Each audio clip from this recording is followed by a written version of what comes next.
कक्षा 11 के विद्यार्थियों, प्यार भरा नमस्कार। पूर्व प्रसंग में हमने हिंदी साहित्य के पद्य खंड में कबीर का परिचय पढ़ा और प्रथम जो हमारा अध्याय है कबीर का, उसका हमने प्रथम पद पढ़ा। आज हम इसी अध्याय का दूसरा पद पढ़ने जा रहे हैं। इस पद को पढ़ने से पहले मैं आपको भक्ति के कितने स्वरूप होते हैं उस पर बात कर रही हूँ, बता रही हूँ। भक्ति वैसे तो 9 प्रकार की होती है, जिसे नवधा भक्ति कहते हैं। यहाँ हम भक्ति का प्रकार नहीं, भक्ति का स्वरूप जानेंगे। भक्ति के स्वरूप 3 प्रकार के होते हैं। भक्त अपने भगवान को सखा के रूप में समझकर जो भक्ति करता है, यानी कि भक्त और भगवान के बीच में सखा का, मित्रता का जो भाव रहता है और भक्ति की जाती है, उसे सख्य भक्ति कहते हैं। दूसरे प्रकार की भक्ति होती है दास्य भक्ति। जब भक्त अपने आप को परमात्मा का दास समझकर भक्ति करता है, वो दास्य भक्ति कहलाती हैं। जैसे तुलसीदास जी ने की हैं, कबीर जी ने भी की हैं। और तीसरे प्रकार की जो भक्ति होती है वो होती है माधुरी भाव की भक्ति। माधुरी भाव की भक्ति में भक्त जो होता है वो अपने आप को परमात्मा की दुल्हन मान लेता है, परमात्मा की पत्नी मान लेता है। अर्थात पति और पत्नी, प्रेमी और प्रेमिका का संबंध बनाकर जो भक्ति की जाती है वो माधुरी भाव की भक्ति कहलाती है। मीरा की भक्ति इसी कोटि के अंतर्गत आती हैं। हम जो ये पद पढ़ रहे हैं कबीर का, यह भी माधुरी भाव का उदाहरण है। आप लोग भक्ति के स्वरूप को लिखें। भक्ति 3 स्वरूपों में विभक्त है। पहला सख्य भाव की भक्ति। जब भक्त परमात्मा को अपना सखा समझता है तब सख्य भाव की भक्ति कहलाती है। रसखान है, इसके अंतर्गत आते हैं। सूरदास ने भी सख्य भाव की भक्ति की है। दूसरे प्रकार की भक्ति दास्य भाव की भक्ति होती है, दास्य भक्ति कहलाती है। भक्त अपने आप को भगवान का दास समझ करके जो भक्ति करता है, जैसे तुलसीदास जी ने की है, कबीर ने भी की है, तो वो दास्य भक्ति कहलाती है। तीसरे प्रकार की माधुरी भाव की भक्ति, भक्त अपनी आत्मा को परमात्मा की दुल्हन मान लेता है, परमात्मा की स्त्री मान लेता है, परमात्मा की प्रियतमा मान लेता है और भगवान को अपना पति मानता है। वो भक्ति माधुरी भाव की भक्ति कहलाती है। तो इस दूसरे पद में कबीर ने माधुरी भाव की भक्ति से अपने आप को, अपनी आत्मा को परमात्मा की स्त्री बताया है, परमात्मा की नारी बताया है, पत्नी बताया है। और इस पद को कबीर ने लिखा है। हम पढ़ते हैं। बालम आवो हमारे घेहरे। बालम का मतलब प्रियतम, जो भगवान के लिए कहा गया है। घेह का मतलब घर।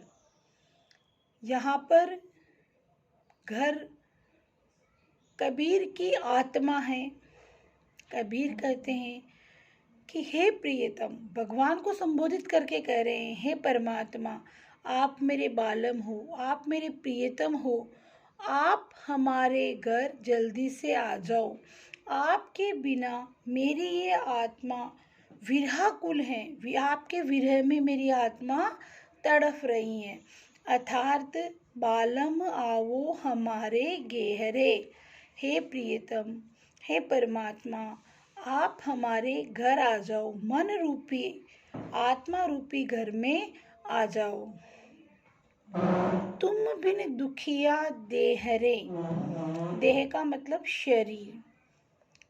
हे प्रियतम, हे परमात्मा, आपके बिना मेरा ये जो शरीर है वो बहुत ही दुखी है।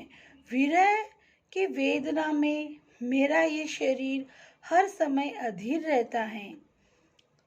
सब कोई कहे तुम्हारी नारी, मोको लगत लाज रे। लाज का मतलब शर्म।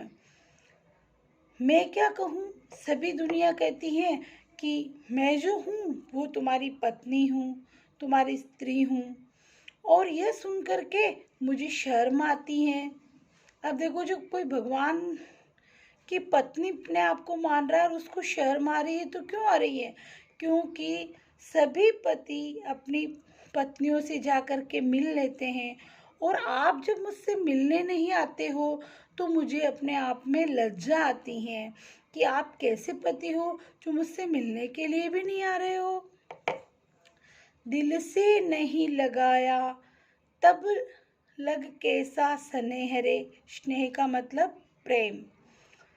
आपने मुझे कभी अपने दिल से लगाया ही नहीं, तो भला ये कौन सा प्रेम है, ये कौन सा स्नेह है? आपके बिना मेरी क्या हालत हो रही है। अन्न न भावे, नींद न आवे, गृह बन धरे न धीर रे। गृह का मतलब घर, वन का मतलब जंगल। आपके बिना, हे परमात्मा, हे प्रियतम, आपके बिना मुझे अन्न नहीं भाता है, अर्थात मुझे मेरा मन भोजन करने का नहीं होता है, मुझे नींद भी नहीं आती है, मेरा गृह घर में भी मेरा मन नहीं लगता है, और मैं अगर जंगलों में जाता हूँ तो जंगलों में भी मेरा मन नहीं लगता है। मेरा जो ये मन है वो आपके बिना धैर्य धारण नहीं करता है। धरे न धीर रे, धैर्य धारण नहीं करता है। मेरी जो ये आत्मा है ये हर पल आपके लिए प्रतीक्षारत रहती है। कामिन का अर्थ होता है स्त्री। कामिन को है बालम प्यारा, जो प्यासे को नीर रे। नीर का शाब्दिक अर्थ होगा जल। जिस प्रकार प्यासे व्यक्ति को जल की आवश्यकता होती है, जल उसे प्यारा होता है, उसी प्रकार पत्नी को, स्त्री को भी अपना प्रियतम प्यारा होता है। है कोई ऐसा उपकारी, पिवसु कहे सुनाए रे। हे भगवान, हे प्रियतम, मुझे तो अपने आसपास ऐसा उपकार करने वाला व्यक्ति भी कोई दिखाई नहीं देता जो पिवसु कहे सुनाए रे। मेरी इस विरह की जो दशा है, मेरी जो विरह वेदना है, उसको जाकर के मेरे प्रियतम को अर्थात आपको सुना दे, ऐसा कोई भी व्यक्ति मुझे अपने आसपास दिखाई नहीं देता है। है कोई ऐसा परोपकारी, पिवसु कहे सुनाए रे। हे प्रियतम, हे परमात्मा, मेरे आसपास ऐसा कोई भी परोपकारी व्यक्ति नहीं है, दूसरों पर उपकार करने वाला व्यक्ति नहीं है, मुझ पर उपकार करने वाला व्यक्ति नहीं है, जो मेरे प्रियतम, मेरे पति को अर्थात आपको मेरा यह संदेश जाकर के सुना दे। अब तो बेहाल कबीर भयो हैं, बिन देखे जीव जाए रे। कबीर कहते हैं कि हे परमात्मा, अब तो मैं बेहाल हो गया हूँ, मेरी अपने आप की शुद्धि भी मुझे नहीं है, और आपको देखे बिना मेरे ये प्राण अब जाने के लिए आतुर हो रहे हैं।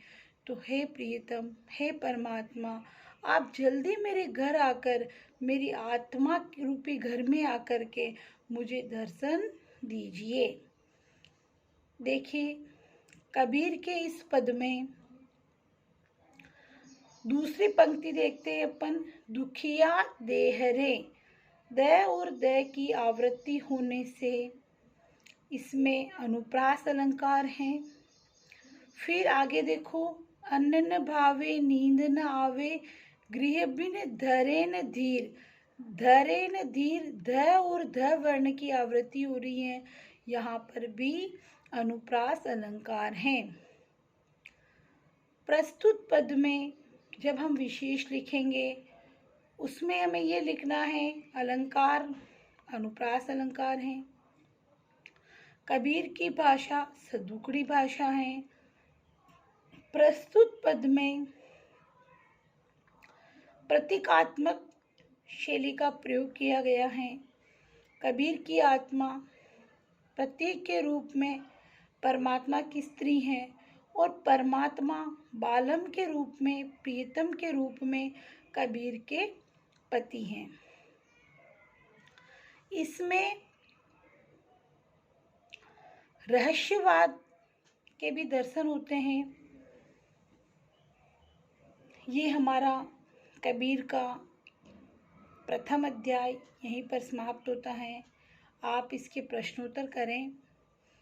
अगले वीडियो में हम दूसरा अध्याय पढ़ेंगे।